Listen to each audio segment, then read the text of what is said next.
ontem pelo WhatsApp qual seria o tema. Eu disse para ela, não, eu estou pesquisando. E de fato eu não sabia qual era o tema, né? E eu fiquei, mas vai virar a inspiração. Aí eu fui tomar banho, quando eu saí da porta do banheiro, fala sobre o que é o Espiritismo.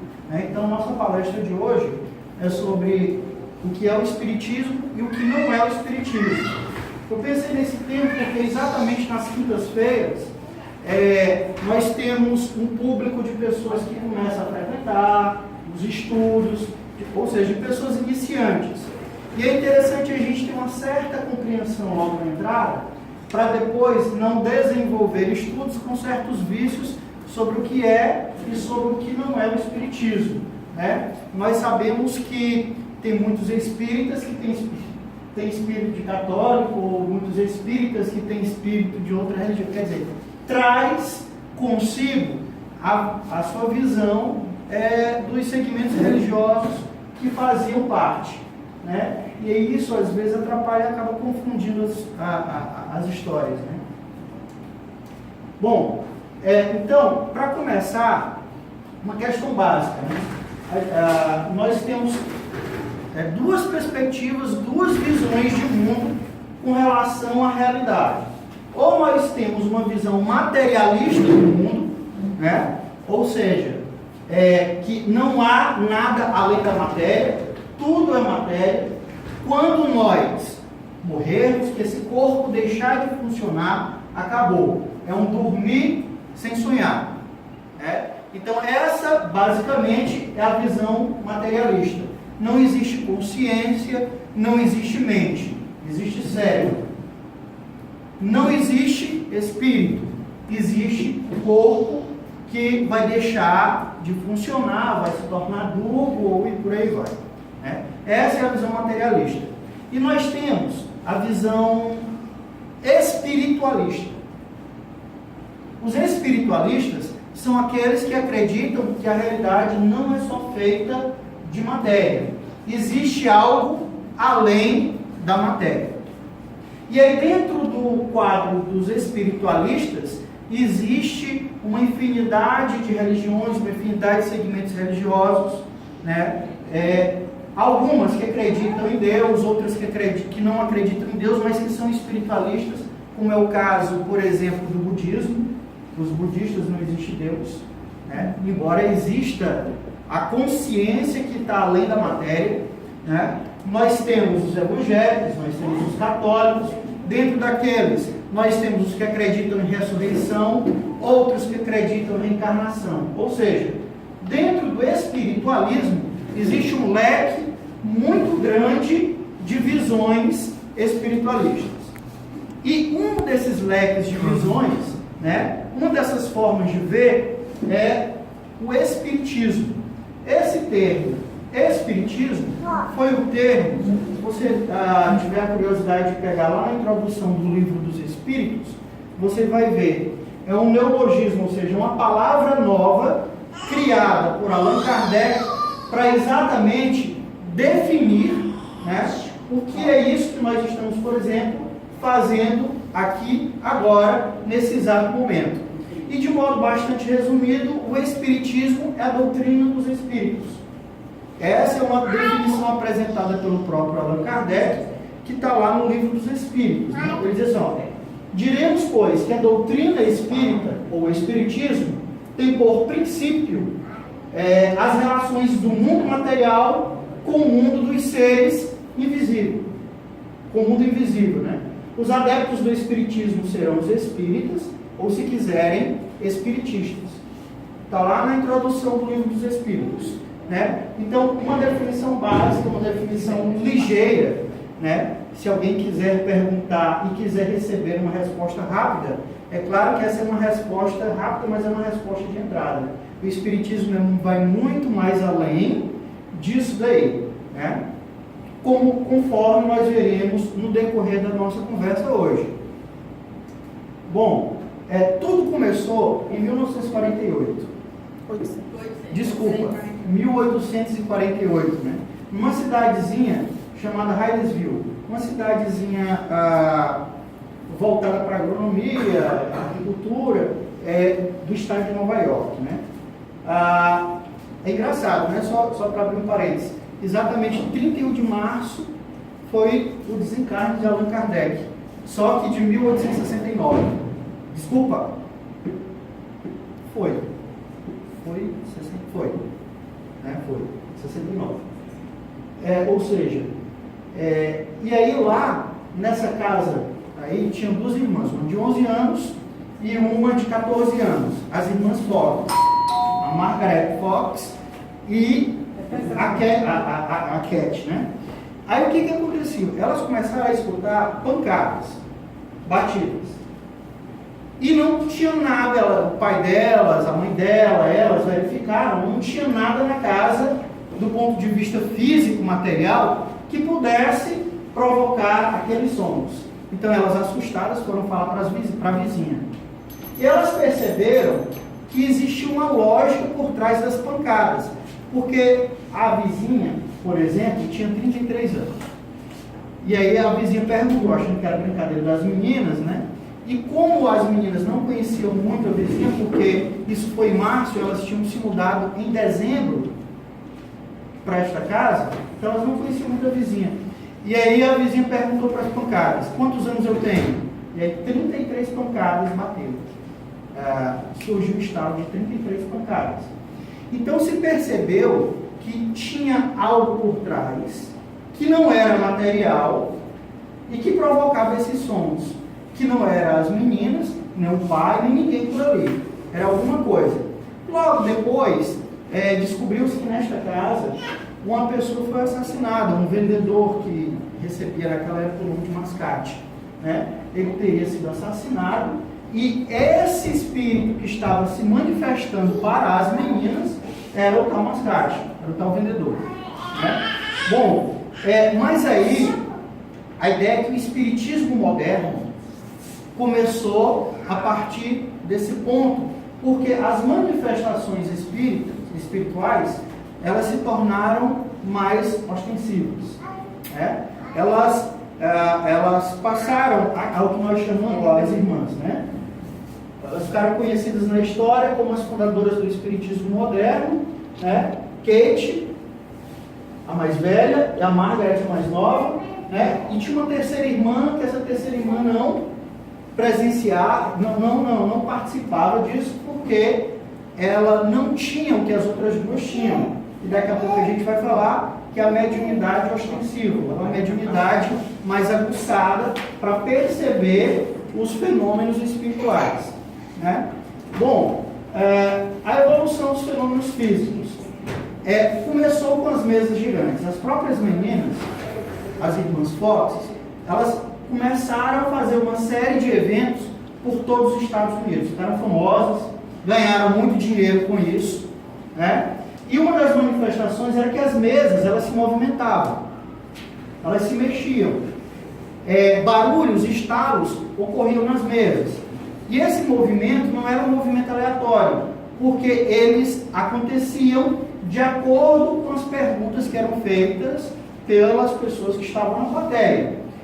Várias pessoas, os céticos, aqueles que não acreditavam, achavam que era charlatanismo, vieram, verificaram se tinha fios, se tinha algum dispositivo embaixo das mesas e simplesmente não encontraram nada.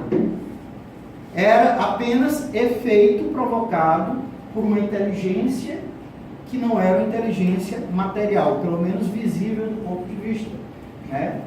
Físico, material.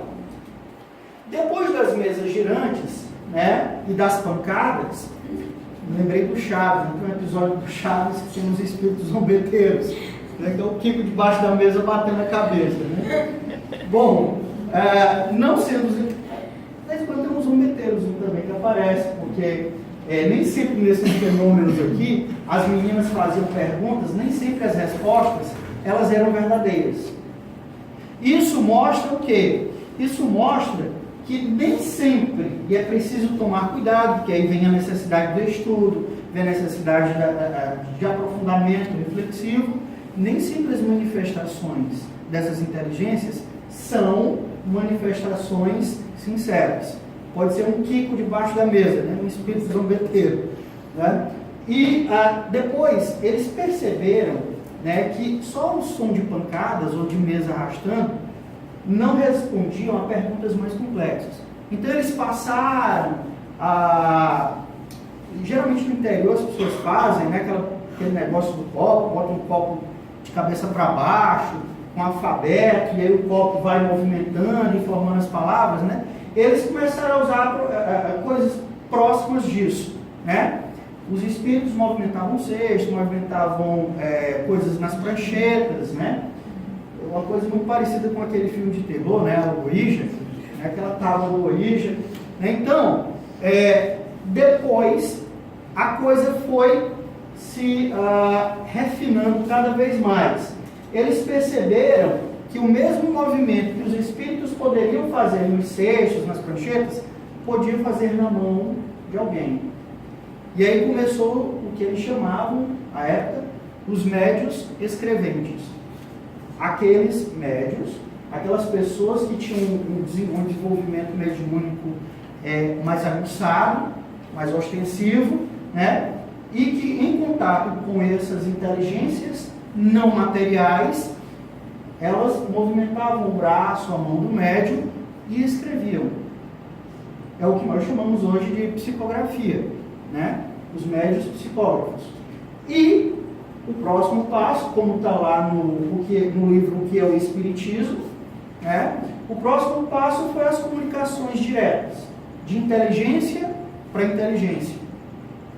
E aí nós começamos a ter a transmissão direta de um pensamento de um espírito desencarnado para o pensamento de um espírito encarnado. Né? As incorporações, as psicofonias, né? as audiências, né? Os médiuns que ouvem, as visões, eles começaram a se materializar. Né?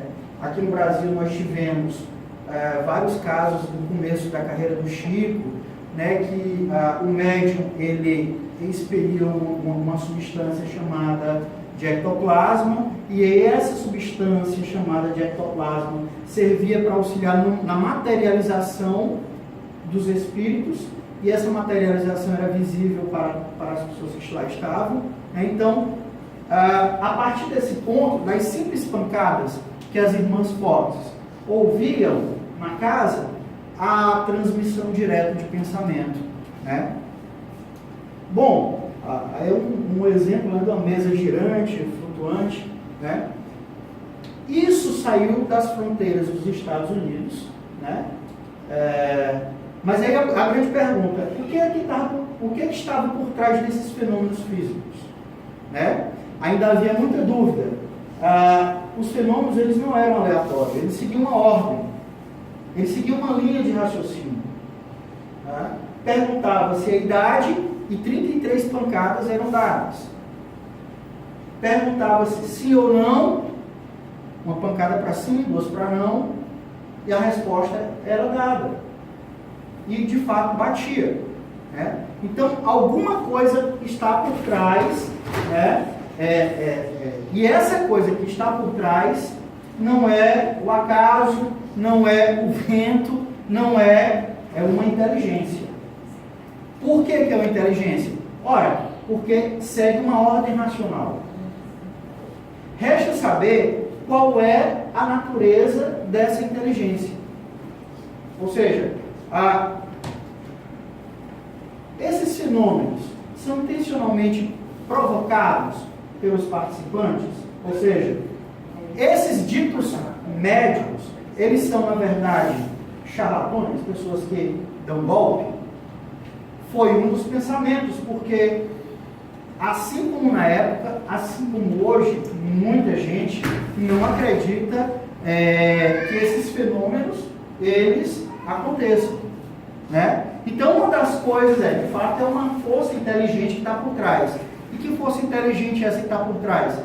É a enrolação, a embromação de quem se diz médium. Só que aí fizeram, por exemplo, no caso das irmãs Fox, uma série de investigações. A gente sabe naquela época, por exemplo, as mulheres que mostravam o joelho era a perdição do mundo, né?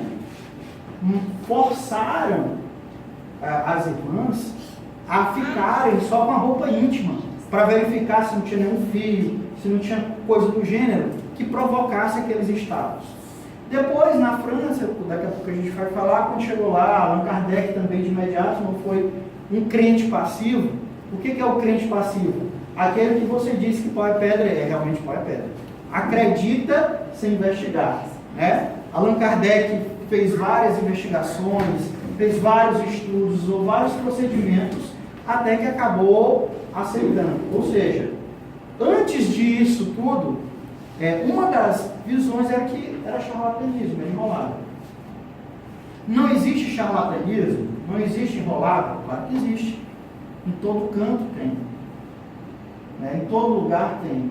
Onde houver duas ou mais pessoas, haverá a possibilidade de haver mentira, engodo, enganação, charlatanismo. E é por isso que é necessário o estudo, é por isso que é necessário aprofundamento, é por isso que é necessária a investigação, que é um dos pontos fortes do Espiritismo. Né? O Espírita não é aquele que aceita dogmas. O Espírita é aquele que investiga, que vai atrás, que busca para entender como se dá, como ocorrem essas relações entre o mundo material e o mundo não material. Obrigado. Bom, os fenômenos, alguns Padre Quevedos, digamos assim, né? Os fenômenos são parapsicológicos, por exemplo, telecinese. A telecinese é uma das categorias que os parapsicólogos trabalham, onde eles acreditam que a mente de alguém é capaz de fazer um objeto se mover. Né? Só que, novamente, verificou-se que isso não era, por exemplo, telecinese, porque chega alguém que o médium nunca viu. Esse alguém que o médico nunca viu, que o médium não sabe nada da vida da pessoa, né, fazia perguntas. E o médium, através dos efeitos de pancadas, efeitos físicos, respondia corretamente. Se fosse só a capacidade de mover objetos com a mente, por mais que o médium, ou aquela suposta pessoa que tivesse um poder a mais da mente, né, o Charles Xavier da vida, pudesse movimentar, mesmo que ele pudesse movimentar, ele não teria como movimentar de modo que coincidisse com a verdade, porque ele teria o poder, mas não saberia da vida da pessoa. Então, não é algo que ocorre a partir do poder mental de alguém, no sentido de mover o copo, levante o copo, vem até mim, não. Né? Bom, os mais desesperados diziam, é o demônio. Não é poder mental, né? Não é charlatanismo, é o demônio. E ainda hoje a gente ouve esse tipo de argumento. Você vai ao centro espírita achando que vai conversar com os espíritos, achando que vai receber psicografia de espírito, você vai receber psicografia do Satanás. Alguns dizem por aí afora, né? Alguns religiosos cristãos mais fervorosos vai dizer que aqui nós estamos nos encontrando com o capeta. Né? É uma forma de tentar anular, né, o discurso do outro a partir de apelos desonestos, porque não é um apelo racional. Né? E de mais a mais, como a gente vai ver daqui a pouco, não existe Satanás, não existe demônio, não existe capeta, não existe isso. Né? Bom, então, a alternativa que nós aceitamos é que tem uma inteligência,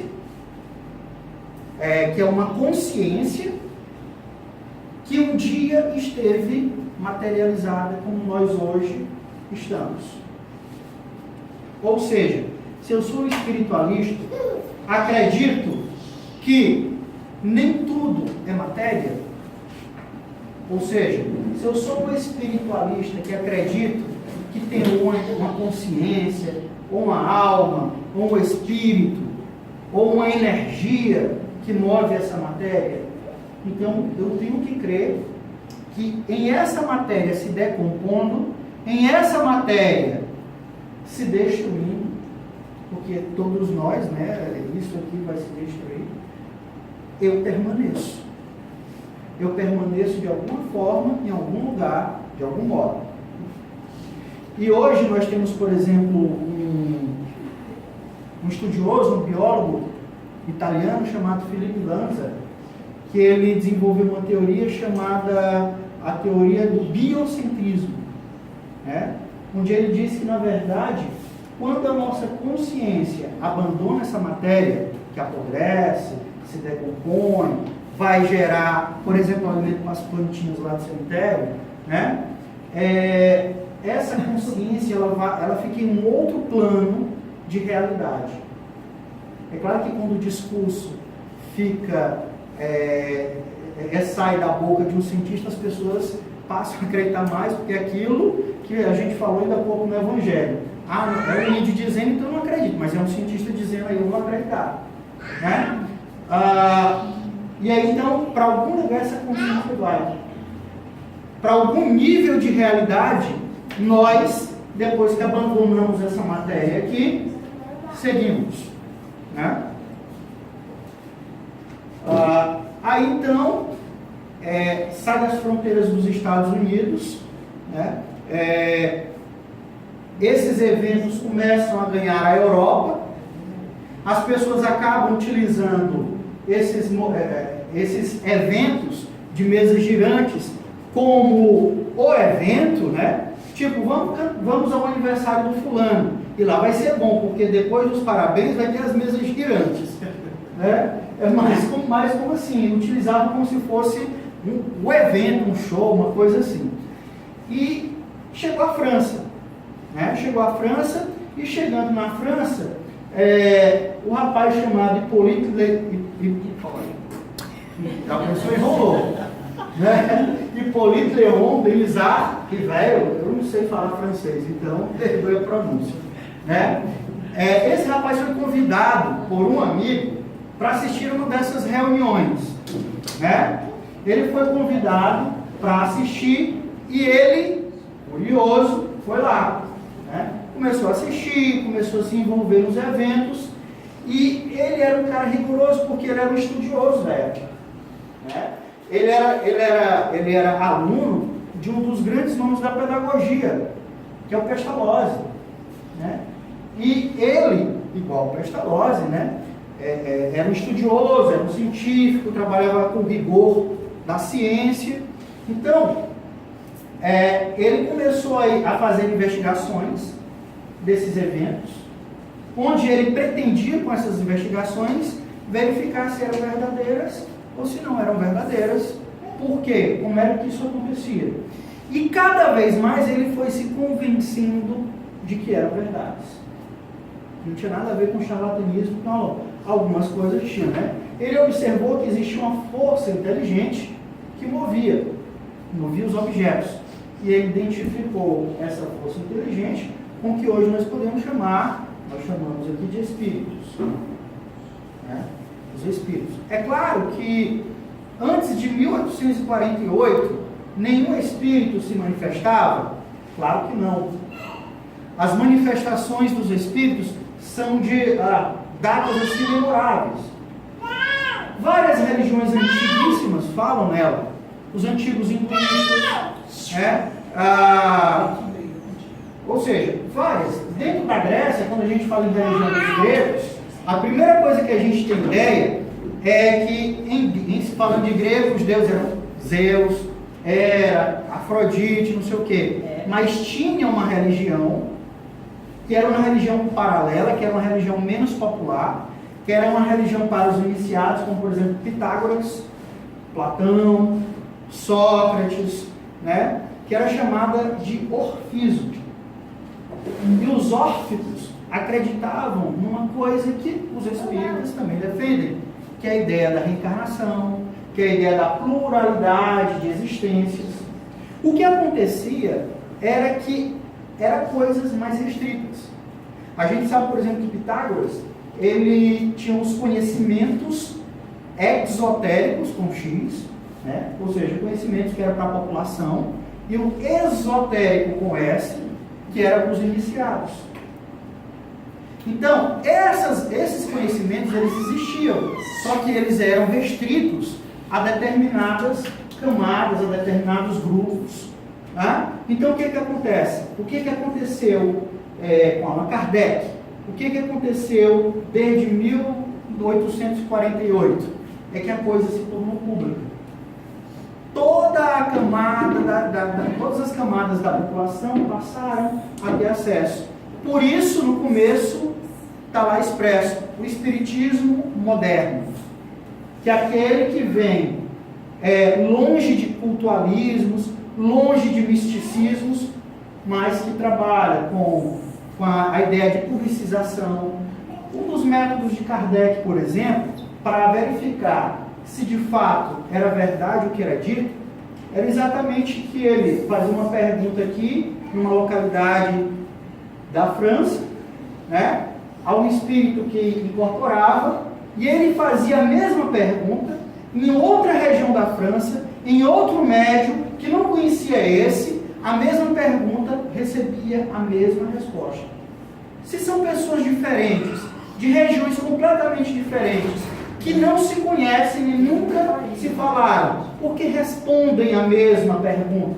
Simples, porque existe uma força inteligente que manifestou-se lá, que agora manifesta-se aqui, que traz a mesma verdade. Porque a verdade não existem verdades diferentes para a mesma coisa, para o mesmo fato. Ou é verdade ou é falso. Né? Ou seja, a partir daí ele começou a verificar que de fato era verdade. Foram os procedimentos que ele utilizou. Né? Observou, Rivail fez centenas de perguntas aos espíritos, analisou as respostas, comparou-as e codificou-as. Ou seja, escreveu livros com base nessas informações. Foi, por exemplo, assim que ele escreveu o primeiro livro das obras básicas, que é o Livro dos Espíritos. E todos nós que pretendemos mergulhar dentro do Espiritismo, que pretendemos conhecer a fundo, devemos começar pelo Livro dos Espíritos. Né? Foi assim que ele escreveu. O Livro dos Espíritos tem 1019 perguntas que Allan Kardec fazia aos espíritos e os espíritos respondiam. Né? Então, o Livro dos Espíritos, por exemplo, é um livro de perguntas e respostas, onde, por exemplo, a primeira pergunta é: o que é Deus? E os espíritos vão respondendo. E ele vai fazendo as perguntas e os espíritos vão respondendo. Né? Bom, qual a natureza... voltei aqui. Bom, esse tal Hippolyte é o Allan Kardec que nós conhecemos hoje. Ele era um cara já conhecido na área da ciência, da pedagogia, da educação, dos ensinos. Né? E um dos motivos que ele teria escolhido um pseudônimo, Allan Kardec, especificamente para as obras espíritas, é para que não se confundisse o trabalho do educador com o trabalho do pesquisador espírita. Né? Porque, como nós gostamos muito de títulos, como novamente falando aqui, né, uma coisa é ler um livro cujo nome nós já temos um educador bem conhecido na sociedade, que é o Hippolyte Denizar, né, o Leon. Outra coisa é ler um livro sobre espiritismo do Allan Kardec que eu nunca ouvi falar. Né? Então, para tirar exatamente essa ideia de que o título pode pesar naquilo que eu vou escrever sobre esse assunto, para que as pessoas avaliem por si só a veracidade das coisas. Né? Bom, Kardec codificou todas as informações adquiridas com as manifestações dos espíritos naquilo que nós chamamos de obras básicas. Né? Nós temos aqui o Livro dos Espíritos. Alguns dizem que é de 1857, outros de 59, tem gente que até diz que é de 60, né? Então, eu coloquei o meio termo, coloquei 59, nem 57, nem 60. Né? Nós temos o Livro dos Médiuns, que foi o segundo, de 1861, o Evangelho segundo o Espiritismo, de 64, o Céu e Inferno, de 65, e a Gênese, de 68. E obras póstumas, como o próprio nome diz, foi um livro publicado após o seu desencarne. Ele desencarnou em 69, foi publicado em 90, e nós temos um livro que eu utilizei como base, né, para nós discutirmos aqui esse conteúdo sobre o que é o Espiritismo, cujo título do livro é o que é o Espiritismo, de 59, o mesmo ano do Livro dos Espíritos. O livro que é o Espiritismo é um livro mais curtinho, mais fininho, mas ele é muito interessante porque ele foi lançado, publicado mesmo no Livro dos Espíritos, exatamente com a necessidade de esclarecer uma série de coisas, né, de modo mais ligeiro que o Livro dos Espíritos, que é um livro mais denso, um livro que requer uma atenção maior, né? E de 1959. Então, para começar a história, se nós queremos entrar a fundo no Espiritismo, para começo de história, esses 6 livros aí são, né, o café da manhã do dia, né? Você começa por eles, né? Senão a gente vai ficar igual aquele que a gente falou ainda há pouco, o crente paciente, ou seja, aquele que acredita no que eu estou dizendo, né? O que é o Espiritismo, afinal? E aí, lá no preâmbulo do livro O que é o Espiritismo, o Kardec diz: o Espiritismo é ao mesmo tempo uma ciência de observação e uma doutrina filosófica, né? Como ciência prática, ele consiste nas relações que se podem estabelecer com os espíritos. Como filosofia, ele compreende todas as consequências morais que decorrem dessas relações. Ou seja, é uma ciência porque nesse processo de comunicação mediúnica entre o mundo material e o mundo imaterial, Kardec fez uso do procedimento científico para verificar a verdade ou a falsidade daquelas manifestações. É assim que nós fazemos, é assim que nós devemos fazer. E é muito interessante porque a gente vê muito aqui, né, alguns médios que começam a desenvolver o trabalho, começam a receber manifestações do tipo Kiko debaixo da mesa, né, que é dos espíritos zombeteiros, e a gente, porque é o crente paciente, ou seja, que aceita tudo, acaba aceitando e vai entrando no imbróglio, na enrolada daquele espírito que a gente chama de espírito zombeteiro, que diz as coisas pra gente, a gente acredita e ele fica sorrindo da gente, porque a gente acredita naquelas lorotas, né?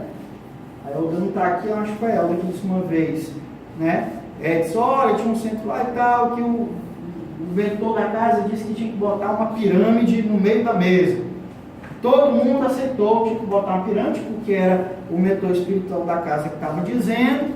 Ou seja, a gente acaba caindo. Se a gente não utiliza esse critério crítico, que é da ciência, se a gente não utiliza esse critério investigativo, nós acabamos comprando gato por lebre, né? E isso acontece tanto com os desencarnados, quanto com os encarnados, que se dizem detentor de certas verdades, de certos conhecimentos, e chegam para vocês um monte de lorota, um monte de coisa, você acaba acreditando, né? Como, por exemplo, a história de cartomante, essas coisas, que às vezes elas dizem um monte de coisa óbvia, e você acaba acreditando, né? Olha, você vai ter muitos problemas esse ano. Todo mundo tem problema. Qual é o ano que a gente tem problema? Este ano você vai adoecer. Se eu não adoecer no ano, é porque eu tenho quase um Superman, né? Então, são coisas óbvias, né? Até que um dia apareceu uma cigana para mim e pediu R$1 para ler minha mão, e eu disse para ela: não, agora quem vai ler sua mão sou eu, estou prevendo aqui no seu futuro que você não vai ganhar nenhum real. As previsões são coisas assim bem óbvias, né? Bom, a filosofia, porque uma das áreas da filosofia é a questão da ética, a questão da moral, né? A filosofia, você tem ontologia, não deixa de ser também uma ontologia. O que é ontologia? É a parte da filosofia que estuda o ser. De certo modo, a doutrina espírita estuda o ser. Nós, o ser. Quem somos nós? Somos espíritos. Somos inteligências imateriais nesse exato momento, dentro desse invólucro material que nós chamamos de corpo. Essa é a nossa real natureza. É a real natureza do nosso ser, né? E tem uma esfera moral que discute sobre os princípios éticos, os princípios morais, o que é certo, o que não é certo, né? E isso, sobre o que é certo e o que não é certo, independe completamente das regras que nós humanos criamos. As regras que nós humanos criamos são nossas, mas as regras divinas, as regras de Deus sobre o que é o certo e o que é errado, são as regras que sabe quem ouve a voz da natureza. porque Deus fala pela natureza. Né? Essas são as verdadeiras regras morais. Bom, do ponto de vista religioso, o Espiritismo tem por base as verdades fundamentais que todas as religiões têm. Por exemplo, Deus, nós espíritas cremos em Deus, a ideia de alma e que essa alma é imortal, ou seja, nesse sentido o Espiritismo ele dá para a gente, ele nos dá uma visão muito interessante que é a visão da vida futura, ou seja, que nada começa aqui e nada acaba aqui nesse momento. Os problemas pelos quais eu estou passando agora não é o fim da minha vida, não é o fim da minha existência, porque é apenas uma fase. E que quando eu desencarnar, que olhar para trás, eu perceberei, poxa, aquilo parecia um monstro de 7 cabeças, na verdade não era nada. Era só agonia e angústia no momento. Que se eu tivesse uma visão de vida futura, se eu tivesse uma esperança, nem a visão de vida futura, mas uma esperança de uma vida futura, eu não me desesperaria naquele momento e não cometeria besteiras. Por exemplo, suicídio. Né?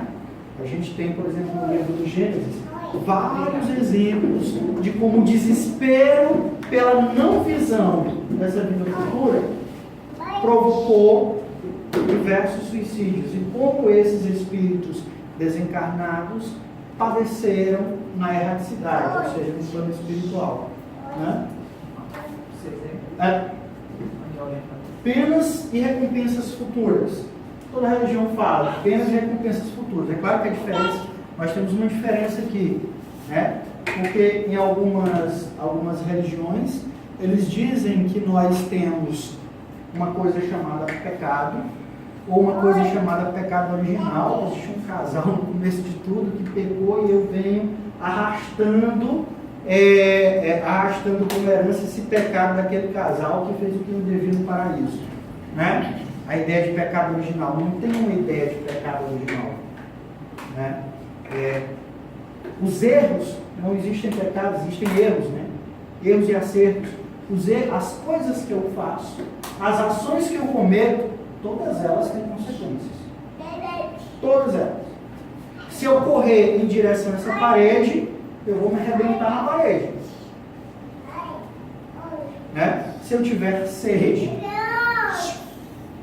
e beber essa água, o efeito é minha sede passar. Ou seja, tudo tem suas consequências. E mais cedo ou mais tarde, elas voltam para nós. Seja nesta vida, amanhã, daqui a 10, 15 anos, ou na outra vida. Né? Então, a ideia de penas futuras e de recompensas futuras não é no sentido de um pecado que castiga, de um Deus castigador, porque Deus não nos faz mal. Deus não é vingativo. Muitas pessoas dizem, né? Olha, se você fizer isso aí, Deus castiga. Como se Deus fosse aquele ser que estivesse sentado no alto do seu trono, olhando para você, só esperando você dar uma deslizada. Eu quero que ele deslize, porque quando ele deslizar, eu vou dar um castigo que ele nunca vai esquecer mais na vida dele. Deus não é assim. Né? Deus não é assim. Bom, porém, é independente de qualquer culto particular. Ou seja, o Espiritismo não é uma religião. Aqui nós não temos cultos.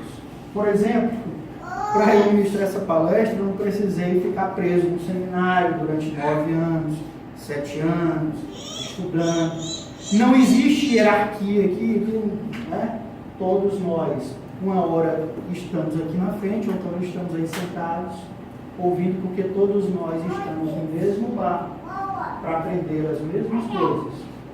Alguns estão sentados um pouquinho na frente do bar, outros um pouquinho atrás, outros no meio, mas todos estão no mesmo barco.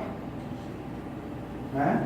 E quando esse barco faz água, aqueles que estão um pouquinho mais à frente, que têm um pouquinho mais de experiência, têm a função de sanar o buraco. Senão todos afundam. Tanto quem está mais à frente, como quem está mais atrás, como quem está no meio. Então aquele que está mais à frente tem inclusive responsabilidade maior que aqueles que estão atrás, porque já sabem como é que é a situação, né? Bom, novamente no livro O que é o Espiritismo, nós temos o Espiritismo sendo independente de toda forma de culto, ou seja, não há um culto, uma formalidade, como tem uma missa, como tem um culto evangélico, como tem rituais na Umbanda, ou como tem a liturgia budista, né? Não há um culto, não há formalidade nesse sentido, né? Não prescreve nenhum deles, nenhuma forma de culto é prescrita aqui. Olha, você tem que fazer isso e aquilo. Você tem que se posicionar desse jeito lá na frente, você tem que fazer isso. Não tem essa prescrição. Não é uma religião. Tem que ir com roupa branca, né? Chamar todo mundo de meu irmão, né? Uma vez eu fui a um centro espírita, eu frequentava antes daqui, 1900 encarnaçado não, 2000 encarnaçado, né? E uma vez me chamaram, assim, no começo de tudo, vai lá na palestra, eu percebi que pode falar muito. E aí botou lá para dar palestra, e agradecer tal, a presença da fulana de tal. Epa, fulana não, irmã fulana de tal. Então, a partir desse momento, né, todos virão de branco, é irmã fulana de tal. Isso não existe no Espiritismo. O próprio Kardec já está falando. Está aqui um livro de Kardec, que é o Espiritismo, ele está dizendo isso. Não sou eu que estou inventando, né?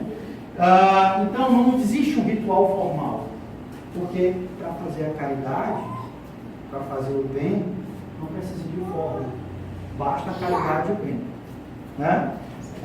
Não é uma religião especial, porque não tem nos seus sacerdotes nem nos seus templos, ou seja, não tem templo, sacerdote, né? Toda essa estrutura. É claro que por conta da vaidade, por conta disso, daquilo, alguns de nós, né, acabam criando instituições, acabam criando centralizações e acaba se empoderando negativamente, né, se dando poder de legitimidade. Aqui nós não temos bispos, nós não temos papas, mas eu tenho uma posição igual a do bispo. Então, desde minha mão respeite. Então, infelizmente, isso também ocorre. Mas essa não é, nem nunca foi, e levando em consideração que o Kardec escreveu, nem nunca será a necessidade dos centros de estudos espíritas. Né? Nós somos centros de estudos. Aqueles que perguntam se fazem bem em seguir tal ou tal prática, responde: se credes vossa consciência induzida a fazê-lo, faze-o. Ou seja, eu estou aqui estudando essas doutrinas espíritas, eu me sinto católico. Se a sua consciência lhe diz, ninguém aqui vai, né, lhe dizer não vá, tá? Ou seja, não há esse impeditivo, né? Porque aqui não é uma religião exclusiva, ou seja, que exclui as demais religiões. Como alguns irmãos cometem, eu vou utilizar esse termo, né? Alguns irmãos de outras religiões assassinam porque você não participa daquela religião, ou te condenam ao inferno porque você não faz parte daquela religião. Aqui não é feito isso. Aqui é estudo. Se você quer ser um católico que estuda aqui, tudo bem. Se você quer ser um evangélico que estuda aqui, tudo bem. Vai mudar a sua consciência. Uma vez eu encontrei uma pessoa que frequentava muito aqui as reuniões, lá no shopping. E ela ficou meio sem jeito, conversou comigo. Aí disse: nunca mais fui lá na dona servição. Eu realmente eu senti só ausência. É porque agora eu sou evangélica. E aí, o que você acha? Eu disse: não, se você se sente bem lá, ótimo. Né? É ótimo. Nós devemos estar onde nos sentimos bem. Se você acha que as informações que são passadas para você satisfazem as suas necessidades, ótimo. O importante é você estar em um ambiente em que você se sinta encaixado. Não adianta você estar forçado em um ambiente. A Nayana perguntou para mim: o espiritismo e a casa espírita que resolve a situação? Não, no final das contas é a sua intenção. Não adianta eu estar aqui lendo as doutrinas básicas, estar aqui todo santo dia, toda santa reunião, estar aqui ministrando palestra, se no fundo, no meu íntimo, eu não acredito nisso. Não adianta, porque você está de fake, né? Tá mentindo para si mesmo. Ou então porque está interessado em alguém, tá?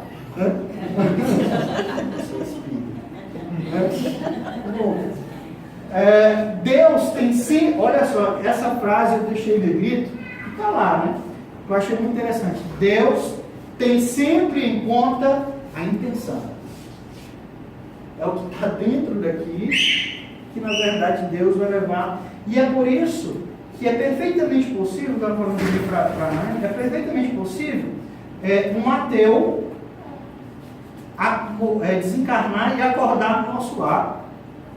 E um diretor de centro espírita, um palestrante, um passista, um não sei o que distribui isso e aquilo, morrer, desencarnar e acordar no umbral. Porque o que vale é a intenção da pessoa. Ou seja, uma coisa também que você não tem aqui no espiritismo é a ideia de que eu sou espírita, eu já estou lá no nosso lado. Né? Não existe isso. Porque para Deus o que conta é a intenção. Né?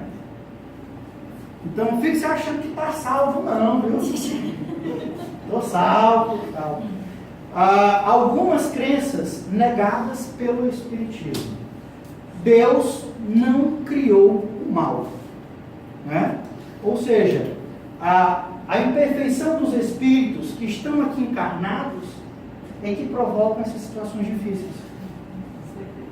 Isso você vê lá, por exemplo, no Gênesis, vê no Livro dos Espíritos, tem essas informações.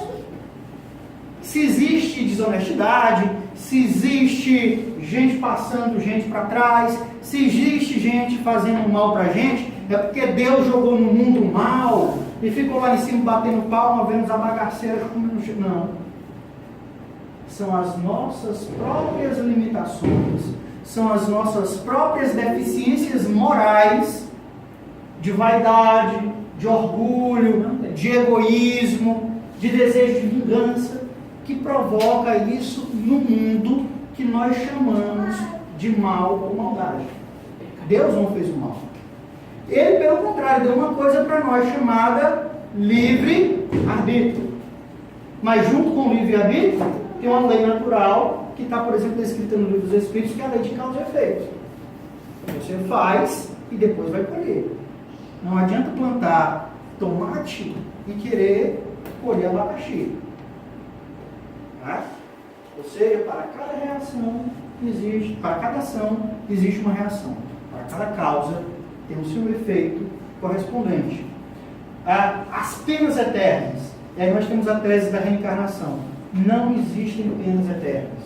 Você está condenado a passar o resto da sua existência na labareda do fogo ardente do inferno. Não existe isso. Se Deus fizesse isso, ele não seria um pai, seria um carrasco. Né? Ou seja, a ideia da reencarnação, ela traz exatamente essa ideia de que nós podemos mudar, que nós podemos nos melhorar, que nós podemos mudar de posicionamento para melhor. Só que nós temos que purgar, temos que pagar por aquelas coisas que nós cometemos, por aqueles erros. E é nesse pagar que é extremamente necessário, não é um castigo, é uma lição de aprendizado. Se eu pesco na minha sala de aula, se eu não estudo, o que vai acontecer? Eu vou ficar reprovado. E o que vai acontecer? Eu vou repetir de série. Poxa, eu vou atrasar o ano da minha vida. Mas o ano da sua vida está sendo atrasado, não é porque o professor foi ruim, não é porque a escola não é boa, é porque você não quis estudar. E você vai ter que passar pelos mesmos conteúdos, pelos mesmos professores, alguns bons, alguns maus, né? Mas é necessário para que você aprenda para conseguir passar para a série seguinte. É basicamente essa a reencarnação. E aí tem alguns argumentos que são interessantes.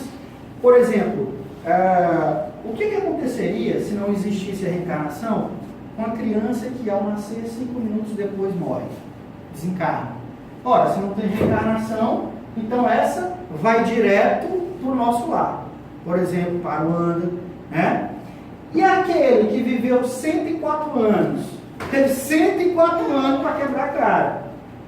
Quando morrer, esse daí está condenado, porque 104 anos de erro vai direto para o umbral, não tem escapatório. Né? Deus seria completamente injusto se ele concedesse a um só 5 minutos de vida e a outro 104 anos. Do ponto de vista da justiça divina.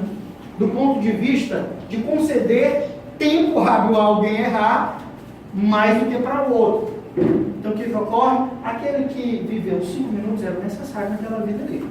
Aquele que viveu 104 anos, às vezes tem uma carga mais leve do que aquele que viveu 5 minutos. Dependendo do que ele fez em vidas anteriores. Né? Então o que acontece? A reencarnação é o exemplo da justiça divina. Você imagina se ao invés de reencarnação ou existisse aquilo que se chama de ressurreição. Fizemos e acontecemos, e aí morremos e estamos lá dentro da cova, esperando o dia do juízo final, o nosso músculo vai se reconstituir, os esqueletos vão começar a mexer, saindo da cova, saem de lá e olham direto para a cara de Jesus. Você é o joio, vá para lá. Você é o trigo, vá para lá. Está condenado ao fogo ardente do inferno eternamente. Você vai para o céu. Né? Não é assim. Porque que Deus justo seria esse? Né? Que não educa, pune. E aí vem a verdadeira diferença entre punição e educação. Né? Não existe o fogo material do inferno e nem o diabo, e nem os seus secretários, os demônios. Muito embora tenha alguns indivíduos que a gente julga dizer que não vem quando o secretário. Porque se houvesse um diabo, por exemplo, está lá, por exemplo, no livro do Gênesis, né? Se houvesse um diabo, ou Deus teria criado esse diabo, né? E isso tornaria Deus um ser mau, porque que tipo de Deus é esse que cria um diabo? Que vai me atormentar, que vai me torturar, que vai me queimar, que vai me furar com garfo quente, né? Ou haveria um ser eterno tão poderoso quanto Deus é. Então, nesse caso, Deus não seria Deus, porque existiria um ser mau, poderoso igual a ele. Quando as grandes brigas, por exemplo, a gente fala de Santo Agostinho, que Santo Agostinho teve quando era encarnado, que participou de um segmento religioso chamado maniqueísmo, onde os maniqueístas defendiam que existia duas forças no mundo, o Deus bom e o Deus mau.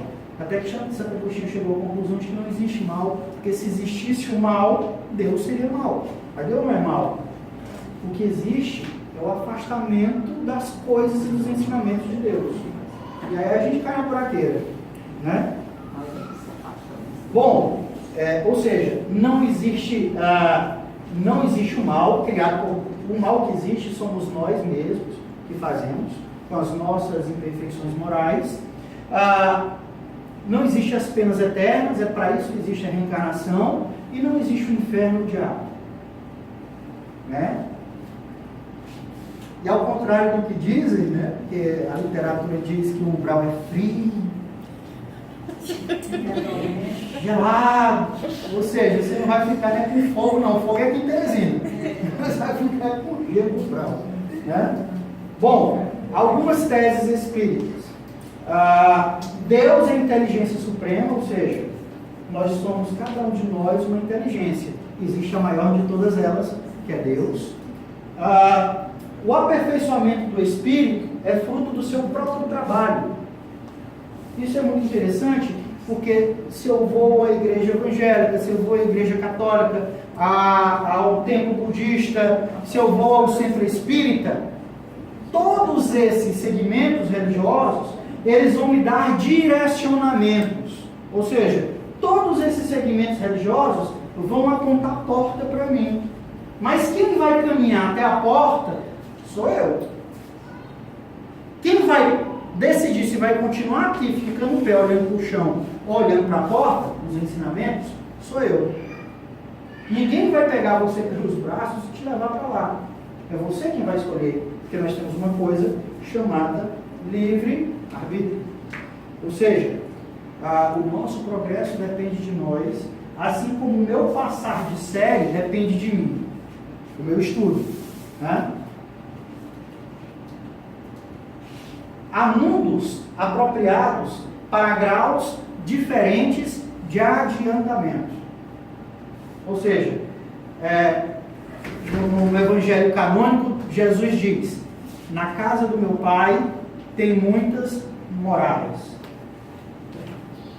O que é isso? O que são essas muitas moradas? De acordo com o grau de adiantamento de cada um de nós, temos um mundo específico para habitar. Estamos agora, por exemplo, num mundo de provas e expiações. Né? Um dia, se a gente não fizer muita coisa errada e for jogado para um outro mundo, nós veremos um mundo de regeneração, né? Se a gente fizer o dever de casa. Né? O egoísmo é um veneno e quase sempre fonte de todos os males. O egoísmo é algo que é combatido não só no Espiritismo, mas em todas as religiões. Quando nós compreendemos que não há separatividade, não há o juiz e o professor, né? Mas há pessoas com atributos diferentes dentro do mesmo barco. Enquanto a gente não aprende isso, o barco vai afundar toda vez. E a gente ainda vai botar a culpa no outro, sendo que a culpa é nossa. Então, a ideia de separatividade, que é provocada pelo egoísmo, na verdade, o câncer moral. Que é o tipo de câncer moral que todos nós aqui do planeta, de todas as criações, padecemos. Né? Fora da caridade não há salvação. Essa é a máxima, mais máxima de todas as máximas do Espiritismo. Né? Fora da caridade não há salvação. E caridade nos seus mais amplos níveis e tipos. Né? Desde ofertar um pão a quem necessita, a um ombro a quem precisa chorar, a uma palavra a quem necessita, e às vezes só sua presença é um ato tremendo de caridade que você não imagina. Às vezes um abraço seu pode livrar alguém do suicídio, como foi o caso que o Divaldo contou pra gente. A gente tem lá no YouTube, pode ver, quando ele foi para a África. Né? Ou seja, fora da caridade não há salvação. E para finalizar, uma frase do Kardec. Né? Nascer, morrer, renascer ainda e progredir sempre. Tal é a lei. Nascer, desencarnar, progredir, reencarnar, até algum dia nós alcançarmos a graça pelo nosso próprio esforço e chegarmos a um nível bem mais evoluído daquele que nós somos. Né? Era isso que a gente tinha para conversar. Perguntas? Ok, então, obrigado pela audiência e paciência.